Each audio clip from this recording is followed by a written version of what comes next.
এগ্রিকালচারে যারা আসছেন ৮০ কাগজ মালিক পান, আমাকে বলছিল যাই না কাগজ করে দেব। লাগাতার কন্ট্রাক্টে কাজ করতে হবে। আসার পরে মালিককে ধরা দিল না, এখন সে কি করবে?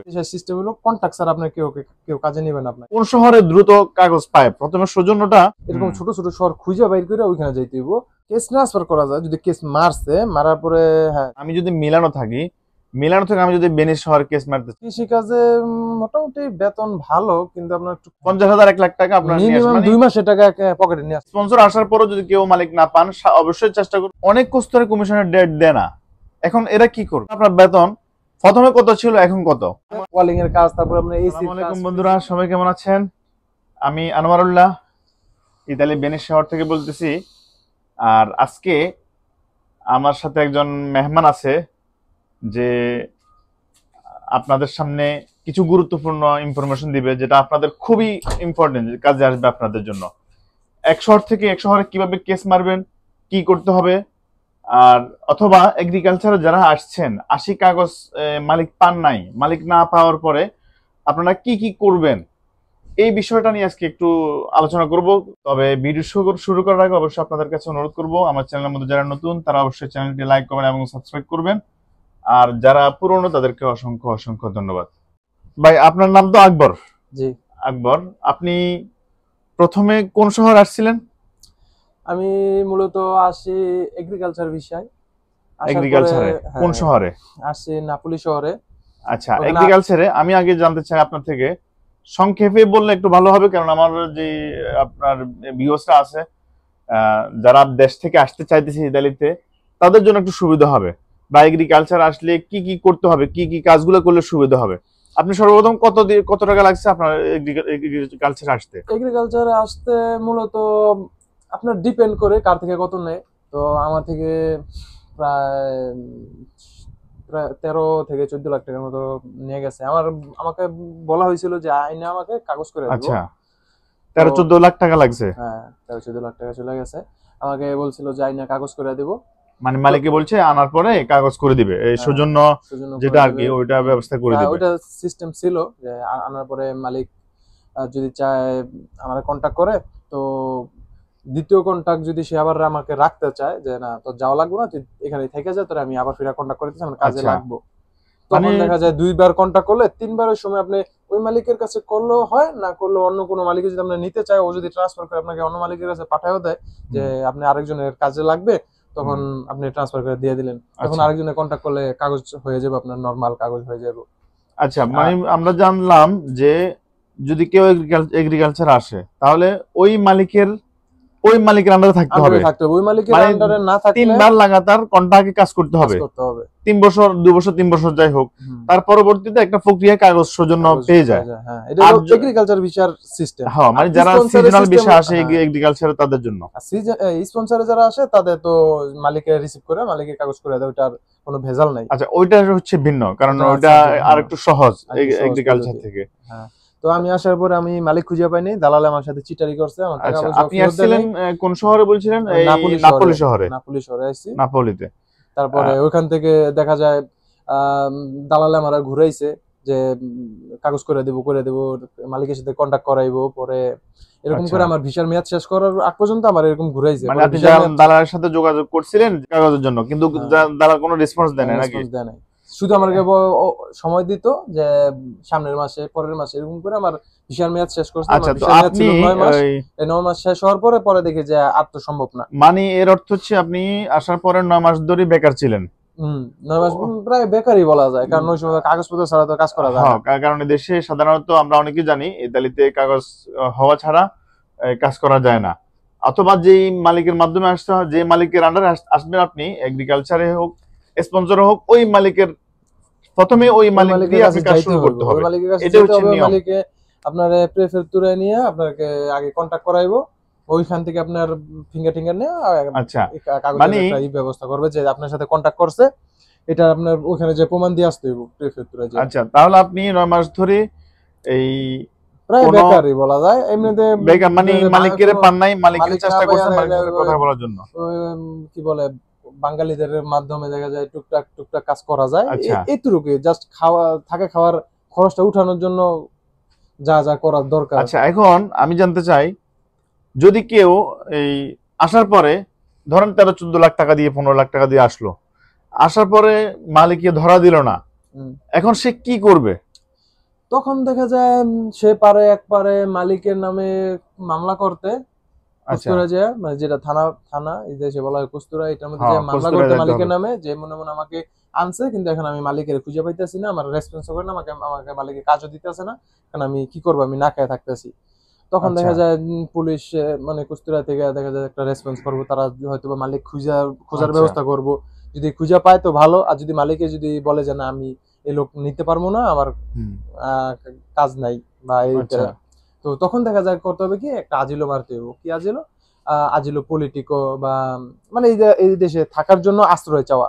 আচ্ছা, মানে এই যদি মালিক না ধরা দেয় তখন সে চাইলে এই কেস মারতে হবে, কেস মানে মারতে হবে, আজিলো আজিলো রাজনৈতিক হোক অথবা যে কোনো একটা সমস্যা আপনাকে রাজনৈতিক হোক, আর্থিক সমস্যা হোক, যে কস্তুরায় কোনো হোক, গিয়ে একটা বলতে হবে কেস যে মারতে দেখ হবে আমি যে এই দেশে থাকতে চাই, এখন আমি আমাকে কাগজ দিতে হবে যে আমি কাজ করবো, আমি কাজ এখন করবো, আমার খাইতে হবে, বাড়িতে আমি সব বিক্রি করে আসছি, এখন আমার এই খরচগুলো আমার উঠাতে পারতেছি না, হুম, এগুলো থাকতে চাইলে তখন এটা করতে হবে করতে নাকি? হবে। হ্যাঁ, আর যদি আপনি থাকতে চান তাহলে আপনার কেস মারতে হবে। কেস মারার পরে সরকার, এই দেশের সরকার আপনার কি বলবে, একটা আপনার কাজের জন্য একটা পারমিশন দিবে।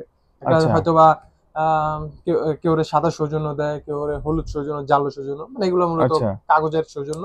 আচ্ছা, এটা দিয়ে আপনি দেখা যায় কাজ করার মতো আপনার পারমিশন দিব। যদি সাদাটা দেয় এটা দিয়ে আপনার 2 মাস পরের থেকে আপনি কাজ করতে পারেন, আর যদি হলুদটা দেয় ওটা দিয়ে আপনি সাথে সাথে কাজ করতে পারবেন। আর এই দেশের সিস্টেম হলো কন্ট্রাক্ট ছাড়া আপনার কেউ কেউ কাজে নেবেন আপনাকে, হ্যাঁ, কন্টাক্ট এখন। কন্ট্রাক্ট লাগবে। এই কারণে আপনার কেস মারতেই হবে, মাস্ট বি। মারার পরে আপনার যেটাই দেয়, হলুদ দেয়, সাদা দেয়, এটা দিয়ে আপনি কাজ করতে পারবেন। কন্ট্রাক্টে যখন কাজ করতে থাকবেন এর মাঝে আপনার একটা কমিশনের ডেট দিব, যে ওই দিন আপনার ইন্টারভিউ নিব, যে আপনি কি কারণে দেশ ছাড়ছেন বা কি কারণে আচ্ছা, দেশে যাইতে চাইতেছেন না। এই জিনিসটা আপনি এখন বিস্তারিত তাদেরকে বুঝিয়ে বলবেন আপনার সমস্যাগুলো, তারপরে তারা বিবেচনা করবে আপনাকে এখন কাগজ দিবে কথা কি দিবে হচ্ছে, না। প্রথম কথা হচ্ছে, আপনি তো আমি যেটুকু জানি আপনি নাপোলিতে আসছেন, আসার পরে যখন মালিক পান না তখন আপনি ভেনিসে আসছেন, হুম, আসার পরে ভেনিসের মধ্যে এই কাগজ মোটামুটি এখন আপনার হয়ে গেছে। হুম। এবার ভেনিসে কিন্তু তখন আপনি আরো আগে আসছিলেন, ভেনিসে কিন্তু এখন ইদানিং কাগজ দিতেছে না, অথবা আবেদন করলেও এখন অনেক লেট করে নাকি পন্থা দেয়, মানে সৌজন্যের। এখন যারা কেস মারতে চায় এরকম এগ্রিকালচার আসার পরে কোন শহরে দ্রুত কাগজ পায়, প্রথমে সৌজন্যটা কোন শহরে পাওয়ার সম্ভাবনা আছে? আপনার এগুলা কারণ কিছু কিছু ভেনিসে তো এই আপনিও কিছু জানেন আমিও জানি সাধারণত ভেনিসে এখন সৌজন্য সহজে দেয় না, কেউ আবেদন করলে দেখা যায় 6 মাস, বছর, 1.5 বছর পরে তখন যায় সৌজন্য দিবে। এখন এতদিন পর্যন্ত আর এই এত লাখ টাকা খরচ করে আসে বসে থাকবে না কেউ। এখন হ্যাঁ, কোন শহরে কেস মারতে পারে? আপনার কিছু কিছু শহর আছে যেগুলোতে আপনার সৌজন্যটা মানে আপনার কাজ করার পারমিশন, যেটা এমনিতে আপনার ওকে, মানে সাদা সৌজন্য বা সাদা যেটা সৌজন্য, পাতা হ্যাঁ, সৌজন্য, যেটা পাতা সাদা, সৌজন্য বলে। ওইটার দরকার। হুম। এখন আপনার এরকম কোন শহর আছে কিনা, জানা আছে কিনা যে কোন কোন শহরগুলা, যেমন ত্রিয়েস্তে জানি। হুম, আর আপনার কাজের পারমিশনটা একটু তাড়াতাড়ি দেয়। আর আচ্ছা, অন্যান্য শহর আছে যেগুলোতে আপনার কেসটা মারতে গেলে আপনার একটু সময় নিয়ে যায় বেশি। দেখা যায় কেউ অ্যাপয়েন্টমেন্ট দিয়ে দেয় 6 মাসের, কেউ 8 মাসের, কেউ 1 বছর, তো এরকম অনেক সময় লেগে যায়। ওই আচ্ছা, শহরে যেমন একটু তাড়াতাড়ি মারা যায়। তারপরে আছে সিসিলিয়া, তারপরে আছে আরো কিছু আছে, শহর আছে যেগুলোতে মারা যায়। আপনার উকিলের মাধ্যমে গেলে বেশি ভালো। যদি আপনি উকিলের মাধ্যমে যান, আপনার বিশেষ করে যেগুলো ছোট ছোট শহর আছে, এরকম হুম, ছোট ছোট শহর খুঁজে বাইর করে ওইখানে যাইতে হইব, উকিলের মাধ্যমে কেস মারতে হইব। আপনি বড় শহরে মারতে গেলে আপনার অনেক লেট হয়ে যাবে। মানে ওইসব শহরে সাধারণত এই সৌজন্য দিয়ে দেয়, ফাতা হ্যাঁ, সৌজন্য যেটা তাড়াতাড়ি দিয়ে দেয়, কাগজের 6 মাসের, ওইটা তাড়াতাড়ি দিয়ে দেয়, তাড়াতাড়ি দিয়ে দেয়, তাহলে কাজ করা যায়। কাজ করা যায়। বিশেষ করে আপনার খুঁজতে হইব যে ছোট ছোট শহর কোনগুলো আছে যেখানে লোকজন কম, যেখানে আপনার ঝামেলা কম, ওইসব শহরে আপনি তাড়াতাড়ি দেয়। আর আপনার যেসব শহরে আমরা বাঙালিরা বেশি থাকি ওইসব শহরে আপনার কেস মারলে সময় নেই বেশি, কারণ ওইদিকে লোকের চাপ বেশি, তখন দেখা যায় আচ্ছা, তাদের প্রসেস করতে অনেক সময় লেগে যায়। এখন আমি আরেকটা বিষয় জানতে চাই, সেটা হচ্ছে কেউ যদি এই ধরেন নাপোলিতে কেস মারছে, হুম। এখন নাপোলি থেকে কেউ যদি চায় যে আমি কেসটা এই ট্রান্সফার করি ভেনিস শহরে অথবা পাদোবা শহরে অথবা আরো যে শহরগুলো আছে ওইগুলো ট্রান্সফার করতে, তখন তখন কি করব? হ্যাঁ, কেস ট্রান্সফার করা যায় যদি কেস মারছে, মারার পরে হ্যাঁ সৌজন্য সৌজন্য পাইছে, পাইছে, হ্যাঁ, তখন এটা ট্রান্সফার করতে হলে আপনি যে শহরে যাইবেন ওই শহরে থেকে একটা অস্বীকৃতি নিতে হবে, বাসার একটা ঠিকানা, এই ঠিকানাটা নিয়ে ওই কস্তুরে দিয়ে আসতে হইব যে দেখ এই যেখানে মানে আমি এখন এই শহরে আছি, হ্যাঁ আমি এই শহরে আছি, এই যে আমার ডকুমেন্ট, আমি এই বাসায় থাকি, এই যে শহরের এই বাসায় থাকি, এই যে আমার ডকুমেন্ট এটা যে এখানে দিয়ে গেলাম, আমি এখানে থাকি, এখন আমার কেসটা ওখানে ট্রান্সফার করে নিয়ে যেতে হবে। তখন তারা ওখানে আপনার ডকুমেন্ট রাখা, ডকুমেন্ট দেখে তারপর ওই ডকুমেন্ট অনুযায়ী আপনার কেস ওই শহরে ট্রান্সফার করে দিবে। ওকে, তাহলে সহজ কথা হচ্ছে এখন আমি যদি মিলানো থাকি, মিলানো থেকে আমি যদি বেনিস শহরে কেস মারতে চাই, তাহলে আমি প্রথমে বেনিস শহরের একটা অস্পৃতি অথবা রেসিডেন্ট নিতে হবে, নিয়ে বলতে হবে মিলানো জায়গায় বলতে হবে ওই কস্তুরা যে দেখ আমি এখন ওইখানে কাজ করি, ওইখানে থাকি, যে আমাকে এটা ট্রান্সফার করা, তখন ওরা করে দিবে নাকি? তারাই করে দিবে। আচ্ছা, মানে এটা একটা সহজ সিস্টেম, তাদের কাছে গেলে তারা এটা নিয়ে ওরকম ঝামেলা করে না, তারা ব্যবস্থা করে দেয়। কোনো কাগজপত্র এই সৌজন্য পাওয়ার বা মিস্টেক হওয়ার কোনো সম্ভাবনা নাই, রিস্ক নাই কোনো। আমি আরেকটা বিষয় জানতে চাই আমার দর্শকদের জন্য, ইতালিতে সর্বপ্রথম নতুন কেউ যদি আসে তখন সর্বপ্রথম বৈধ উপরে কথা বলতেছি, স্পন্সর হোক এগ্রিকালচার হোক, সর্বপ্রথম বেতন কত দিতে পারে? এগ্রিকালচারে আসলে কৃষি কাজ করে, তখন কৃষি কাজে মাসে কত টাকা পড়ে আপনার এরকম ধারণা আছে কিনা, বা আপনার বন্ধু বান্ধব?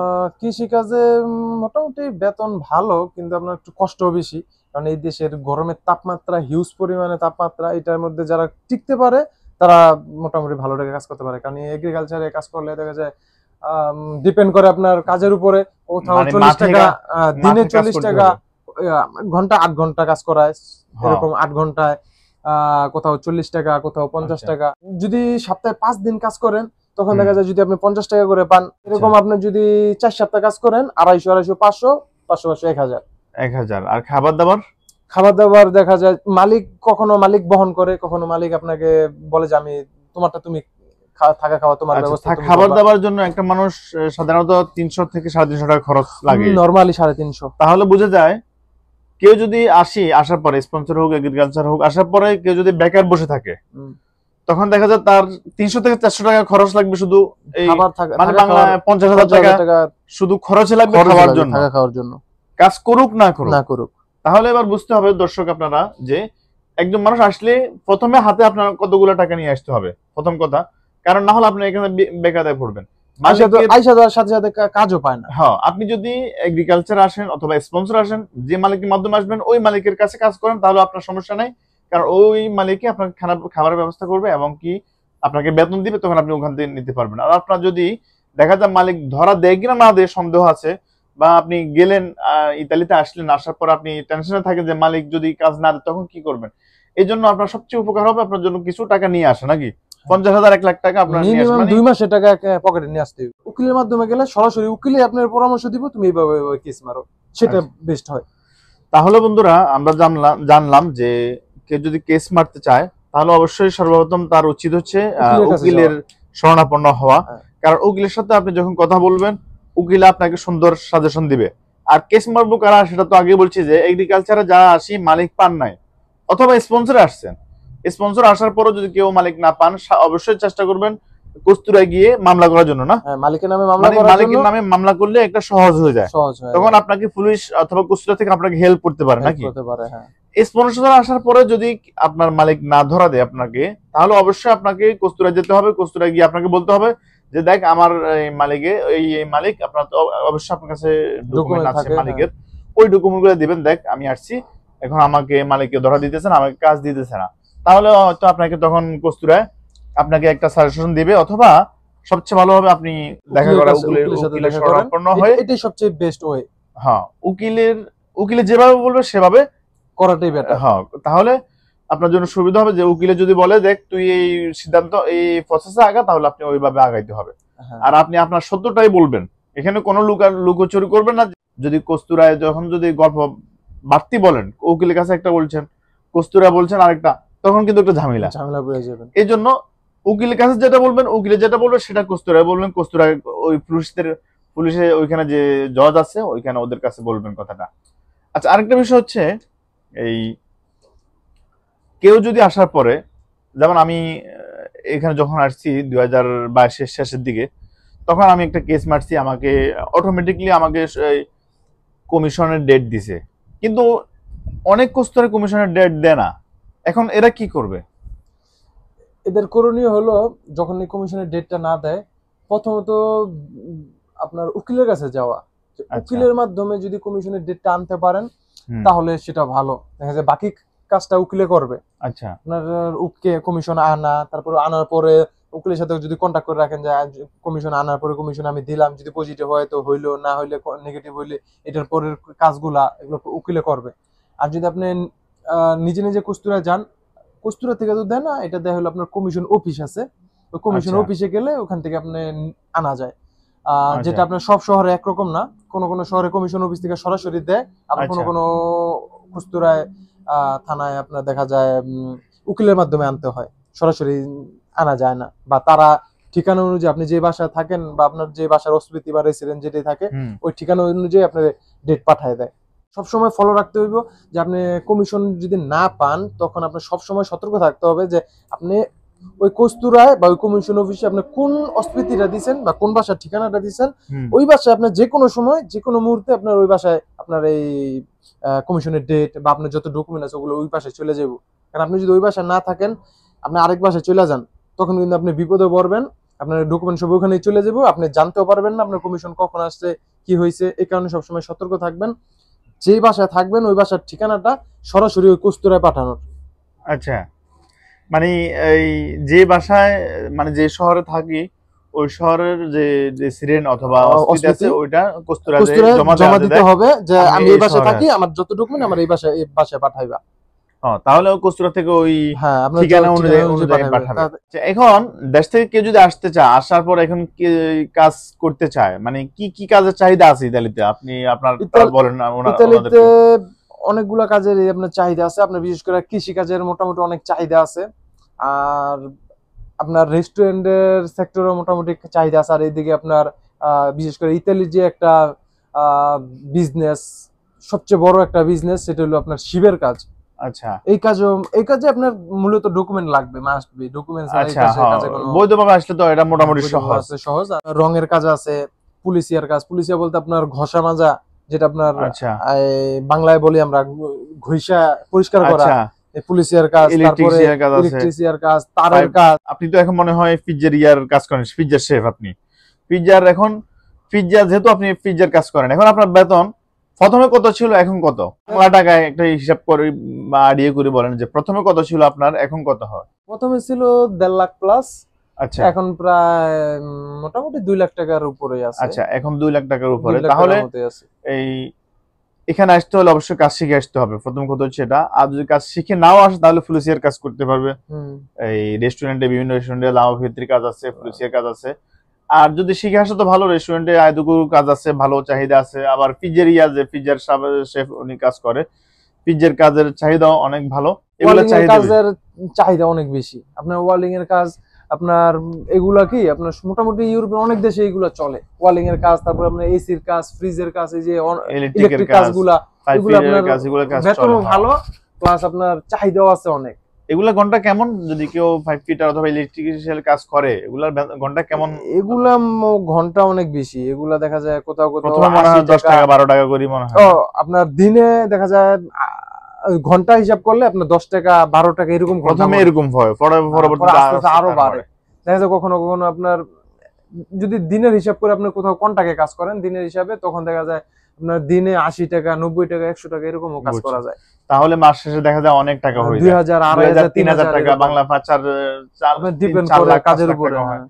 তো যাই হোক বন্ধুরা, আজকে এই পর্যন্তই, দেখা হবে ইনশাআল্লাহ আগামী ভিডিওতে। আল্লাহ হাফেজ, ভালো থাকবেন। আল্লাহ হাফেজ।